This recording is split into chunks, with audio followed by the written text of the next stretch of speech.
Hi, and welcome to the Purposeful Banker, the leading commercial banking podcast brought to you by Q2 Precision Lender, where we discuss the big topics on the minds of today's best bankers. I'm your host, Alex Habet, and we were thinking in the back office recently, right? Given that there's just been a lot of variety in the show in the last few months, we said, slow down, Tiger. It's always great to keep it fresh and do some new things, but it's always great to occasionally go back to the greatest hits, at least sometimes. And I don't mean an episode rerun in this case. You see, one of the interesting things since joining this show, one of the cool things that we get to do behind the scenes is analyze, some of the patterns of our listenership. I was shocked to discover that we have really high listener counts on a lot of old episodes, and some are really old. I mean, we're talking years old. And that's just really a testament to all of you out there, the loyal following, but it's also the wonderful work done by those, who produced and hosted and were on this podcast in the days of yore. Ultimately, though, it has to do, really the personalities are what makes this thing come alive. So when I say greatest hits in this context, I mean greatest personalities on the show. He's only had a few months of downtime since last being on the show, but we wanted to really be cognizant of this individual's precious time, especially as ramping up on a new and what is most likely a gargantuan role. But when we asked, hey, do you want to hop on the show and say hi today? All it took was a quick Slack message, so it's great to bring old friends back together. So with that, I wanted to dedicate episode number 278 to the person who hosted episode number 1 and has been on many countless episodes since. Dallas Wells, after a grueling, I think 3-month or so hiatus, welcome back today. Yeah. Thanks, Alex. Appreciate it. And that might be the kindest intro I've ever gotten. So I'm gonna save that one and just listen to it when I'm having a rough day. I appreciate that. Before the show, I actually did go and try to find the very first episode. Right? I was like, was Dallas really? And yes, you were in fact the very first host. So it's a really fun exercise. I'm going to start going back to the old ones. I'm glad they're all still up there. Our production quality was not quite as good, but yeah, they're still out there, and I think most of that stuff's probably still relevant. I hope so. I absolutely think so, which is great for teeing up some reruns, maybe going into the holiday season. There you go. Yeah. So look, I'm talking to basically the creator of the show here, but just for the benefit of the audience, again, just to set the stage, right? We keep it mostly commercial here. But we've taken a little bit, of some other parts of the bank recently. We talked, about things like fraud and, how, small banks and work with retail and things like that. So, we thought it would be a really interesting perspective, given that you're here, since you're basically kind of living and breathing this contortion, right? As someone who's probably spent the lion's share of your background focused on commercial, now you're probably having to stretch some new muscles. So it'd be really interesting to help teach us some of the things that you might have learned that were interesting along the way that might be relevant to a commercially focused audience. So, with that, how's it been going? Tell us about the last few months. Yeah. So I did change roles here at Q2. So I've been focused on Precision Lender since I arrived there in 2014. And my background does skew more to the commercial banking side. But also I worked in some community banks where, you're kind of all things to all people. And so I now oversee product for all of Q2. So that has been like drinking from a fire hose, in that I was dealing with one product and, a couple hundred customers. And now I'm dealing with dozens of products across all kinds of business lines and over 20 million end users that we're responsible for. So it's humbling to say the least, right? To jump into some of that and to have to try to catch up with people that have been doing this for their entire career and are really good at what they do.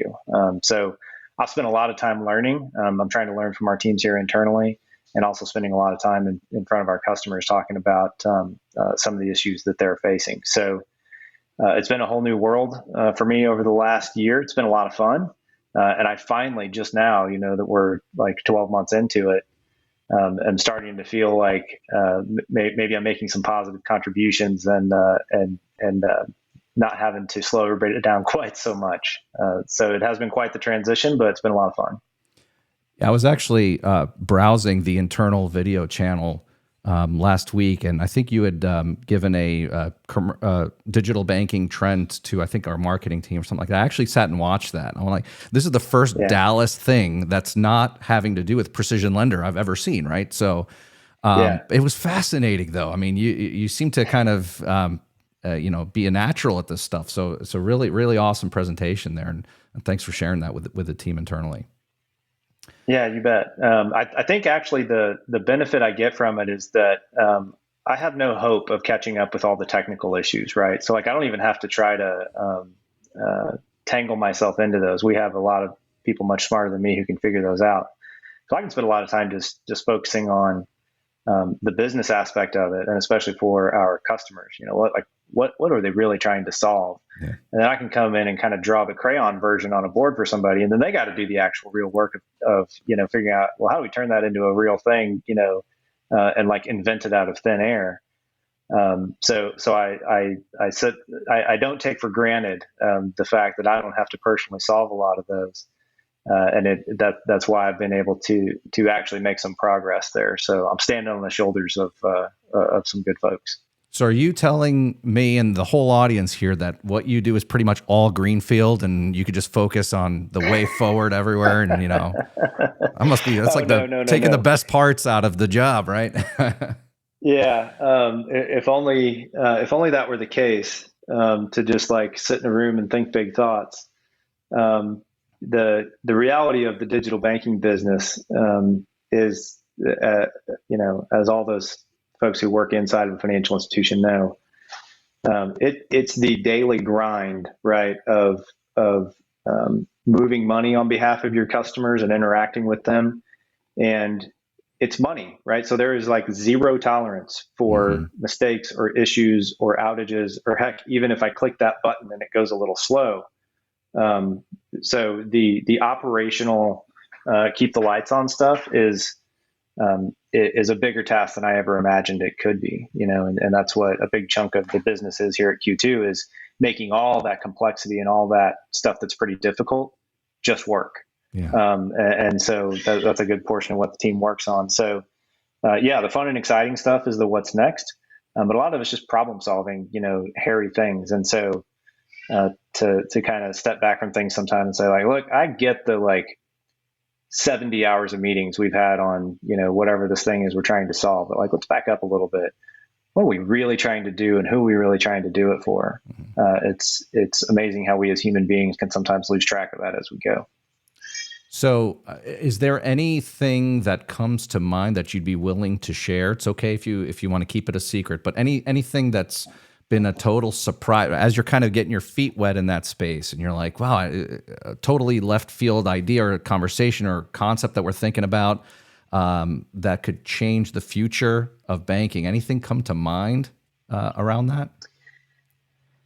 There's a couple of areas where there's lots of attention, and I think there's lots of ideas. And what we're starting to see that's exciting to me is some bankers really pushing through some of the boundaries and maybe the constraints that they've had before. So I'll give a couple of hand waving kind of examples. So in one area is just like management of identity, right? So identity is in the tech world, it's table stakes, right? Like you have to be able to, a user has to be able to log in, and you authenticate them, and you need to be able to grant them the appropriate rights and access that they're supposed to have.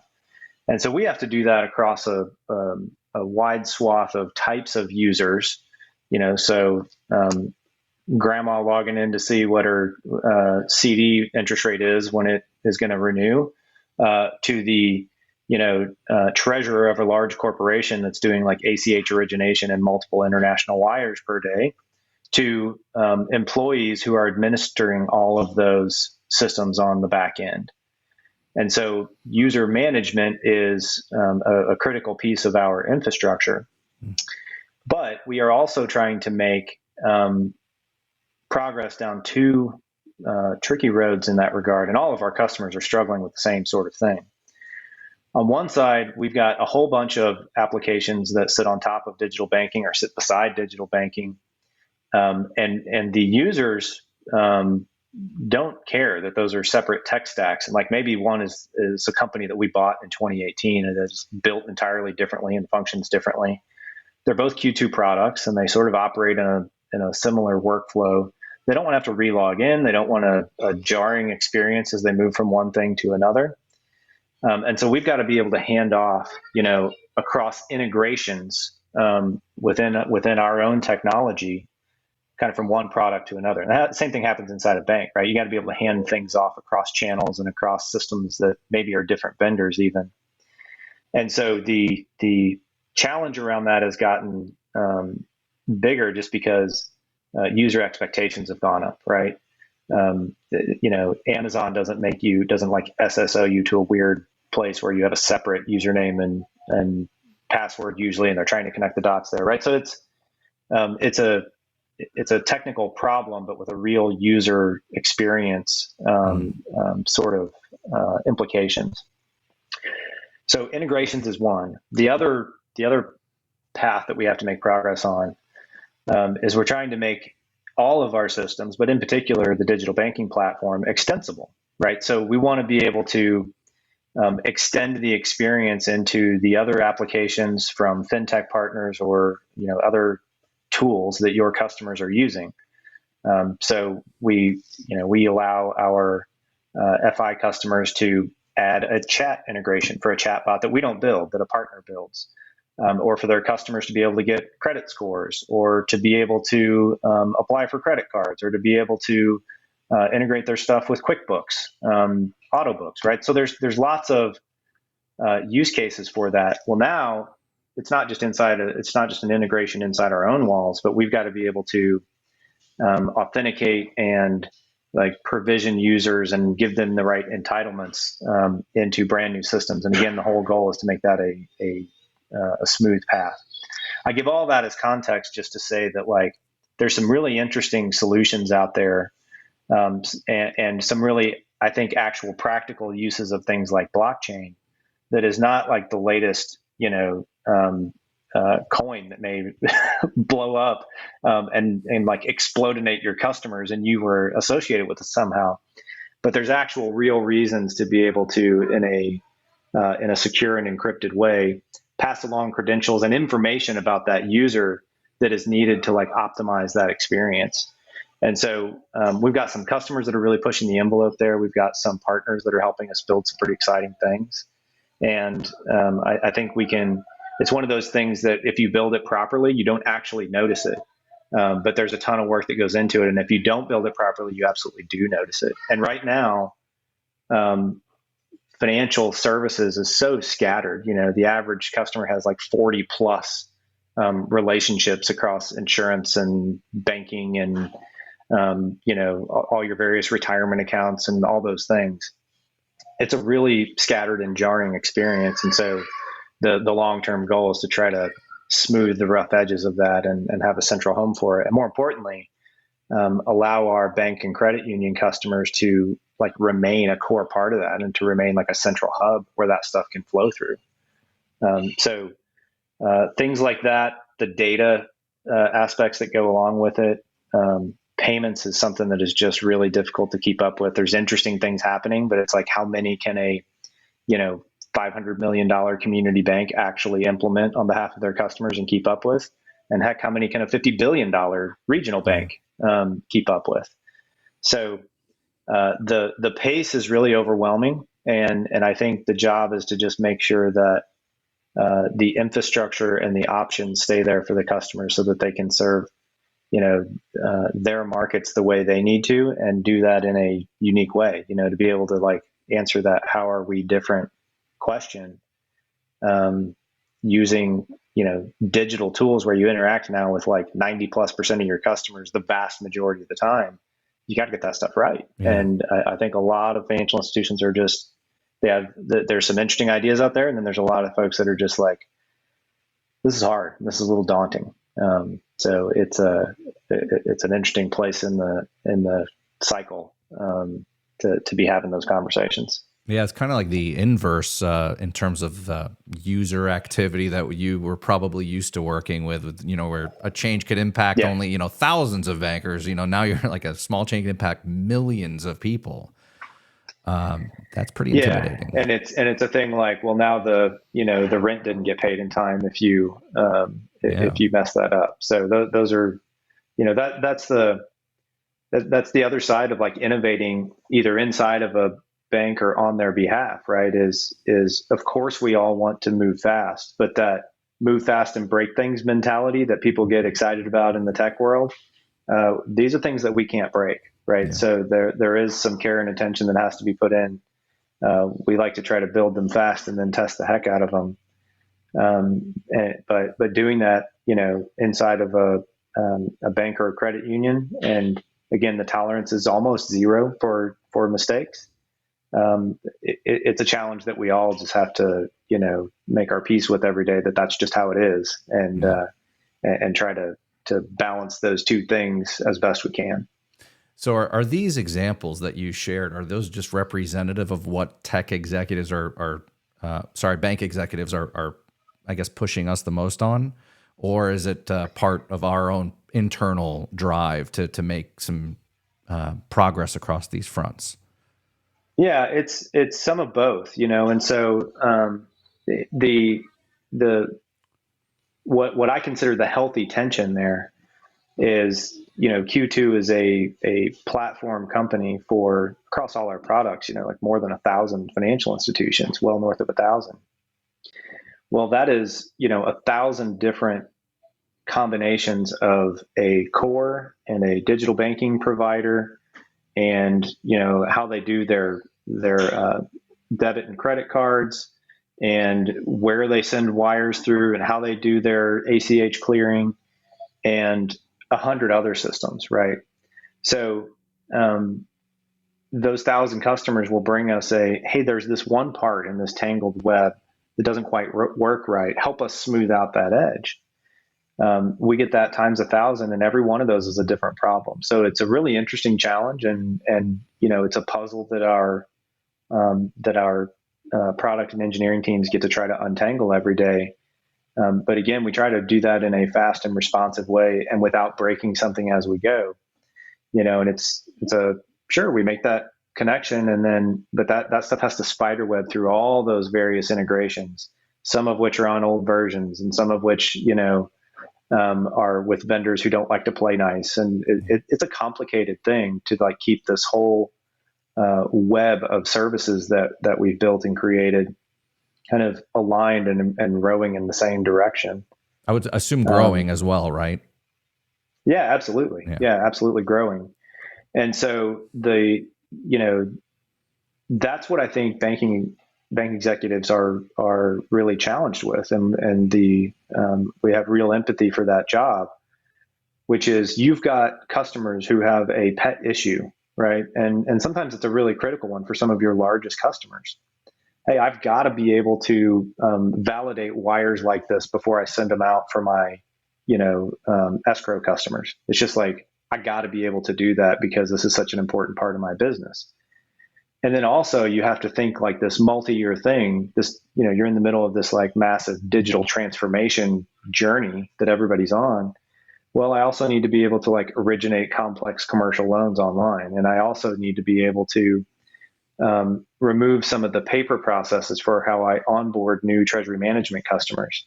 So like I've got those like big high level initiatives where I've probably got some like internal change management and what we call process debt to deal with. And at the same time, like I got to like get to where my escrow customers can validate their wires. So I've got like this in the weeds tactical like annoyance to deal with, and I've got multi-year strategy that I've got to try to deal with. And I've got to do all that with limited resources, and in particular, real constraints around the talent and the skill that goes and gets those things done, inside the bank, and also, frankly, at most of your vendor partners. There's just more ideas and more things to be done than we can jam through the through the sausage factory.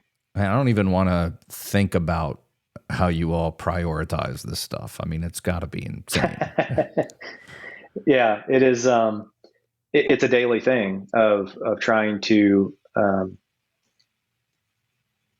do it the right way, and that's a cliche, but in a fair and transparent way, make what are inevitably trade-off decisions, right? So there is across our product portfolio, every product has hundreds of ideas, all of which have some value and some merit to them, and many of those are like a really important thing for one particular customer, and we want to do as many of those as we possibly can.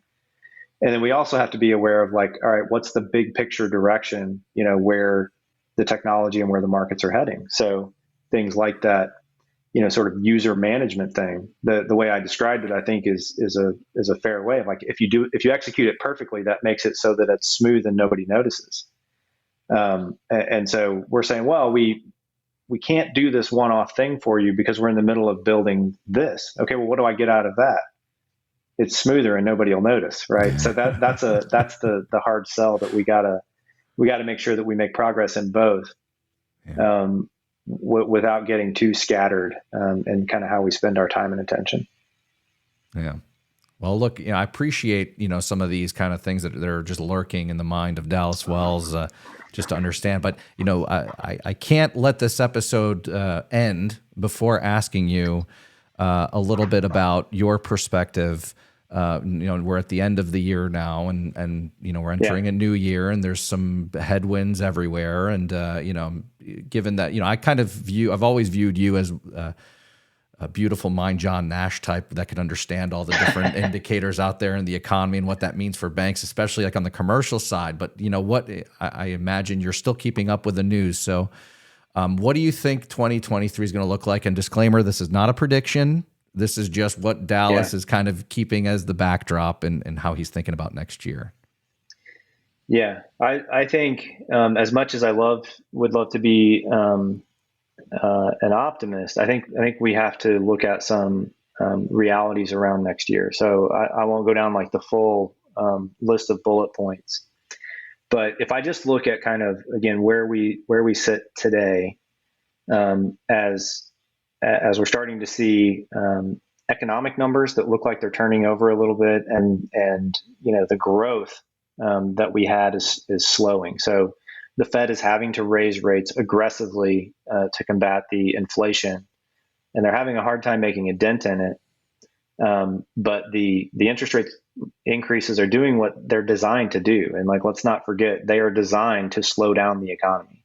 So the cure for high prices is to slow down the velocity of that money cranking through the economy. And there's some pain associated with that. There is no free way out of this place that we're in with inflation. And so you're seeing that, where retailers are starting to talk about a holiday season that's going to be rough. Even the mighty Amazon, is saying like, hey, our growth slowed down and the fourth quarter looks ugly. So it's not just about individual execution, but it's about broad swaths of the economy starting to feel the impact of things slowing down. Now, the flip side has been that bank earnings look fantastic. But I think we also have to remember the lag effect that we see from banks, right? So banks are extremely cyclical, but they're also balance sheet driven, right? So it takes time for those shifts in the economy to kind of filter their way through a balance sheet. And so there's two places where that really shows up. One is a slowing economy, of course, means that you're going to face some credit losses. And so we're starting to see provisions increase a little bit, but we've been, we're coming off of just like a really strong credit environment for banks of all sizes, right? That a multi-year run with really low losses, and because of the COVID scare at the beginning of 20, capital levels and provision levels got really boosted, right? So those loan loss reserve accounts, some of that got wound back out, but we're still in a pretty good place there. So it feels like banks have some capacity to withstand some of the losses before they need to start, refilling the kitty there to make up for that. And the way the accounting rules work now, like you kind of got to see evidence of it before you start making those provisions. Used to, you could kind of prepare for a rainy day of like, things look a little, we're going to, for caution's sake, we're going to go ahead and pad those reserve accounts. You can't really do that the same way anymore. You kind of got to wait till real losses start showing up and real indicators start showing that your models have adjusted and you need to do that. That's one side of it. The other is like the increase in interest rates from a zero level and from banks being just really flush. And I wouldn't even say flush. I would say kind of drowning in cheap deposits. So they've been able to, on the asset side of their balance sheet, that entire book is pricing up quickly. So that's, loan rates are going up, mortgage rates are going up for those mortgages that stay on the books. The securities portfolio is pricing up. And they haven't had to pass on very much of that to the deposit customers yet, because every bank was in the same position of like, we could stand to let, like 10 to 10+% of this deposit book run off. Like that would actually be probably healthy for us if that happened. So when most financial institutions are sitting in that same position, there's a real lag before the funding side of the business starts feeling the rate increases. So we kind of get revenue jumps up, the cost will eventually catch up. There will be some deposit pricing wars coming. You can already see hints of it starting, but it hasn't come yet. So if we stay on this trajectory, which I don't see any reason why we wouldn't in at least the coming months and couple quarters, the headwinds are going to be there. Of margins will not keep expanding like this. Provisions will show up, and wage costs and the inflation side sits there on the expense side for banks, just like it does for everyone else. So there's going to be real earnings pressure. And that you can see that just in how bankers are starting to talk about decisions that they're making. The caution is back. Not that it ever really leaves a banker's mentality, but all of the conversations used to be about how do we grow more, how do we expand more, how do we build the business, and a lot more of the focus is back to risk management. How do we reduce the fraud levels? How do we get efficient? How do we use the technology to do more without having to add a lot more people? It's that controlling the dollars out the door as much as trying to maximize the dollars that come in is the real shift. So that's kind of by gut feel anyway. What it feels like is that this will be a tough year for everybody, and you see it in the layoffs coming in, especially the fintech space. I think some bankers are probably happy about that in some regards. And I get it, right? We've been kind of unfair competition for a good long while. But that will also just have some follow-on implications that I think will affect everybody. So including, some of your vendors and partners are not going to be able to deliver some of the things that they promised. And heck, some of the, less stable ones may not even survive this in their current state. So that's all part of the risk management equation that I think has to be dealt with right now. Yeah. So I mentioned a John Nash thing in the beginning, and there you go. You laid it out beautifully. All the threads across my crazy board, huh? Well, we're going to have to leave it at that. I know that every listener is probably saying, no, we need more Dallas, another 2 hours. But the man is busy. He's got a huge spectrum of products and problems to solve. So we ought to respect his time again and let him off the hook. Thank you again for joining, Dallas. Anything you want to plug today? Any sports team? Are we Phillies fans going into the World Series? Not a Phillies fan. My beloved St. Louis Cardinals lost to the Phillies, so I don't know if that means I'm Team Philly now or they're mortal enemies at this point. I frankly can't muster the any caring at all about it at this point. So nothing to plug there. We are at Q2 back to doing some in-person events, and we got some teams out traveling around. So I guess what I would plug is, we'll see some of y'all out and about in the marketplace. We got customers coming on site. We're going to see customers. And so some normalcy, I think, is welcome, and hopefully we can cross paths with some of you out there. Excellent. Well, thanks again, Dallas, and I hope you'll agree to come back again real soon. Right? Yeah, absolutely. Thank you. Well, that's it for this week's episode of The Purposeful Banker. If you want to catch more episodes of the show, please subscribe wherever you like to listen to your podcasts, including Apple, Spotify, Stitcher, and iHeartRadio. And if you have a minute to spare, let us know what you think in the comments. You can also head over to q2.com to learn more about the company behind the content. Until next time, this is Alex Habet, and you've been listening to The Purposeful Banker.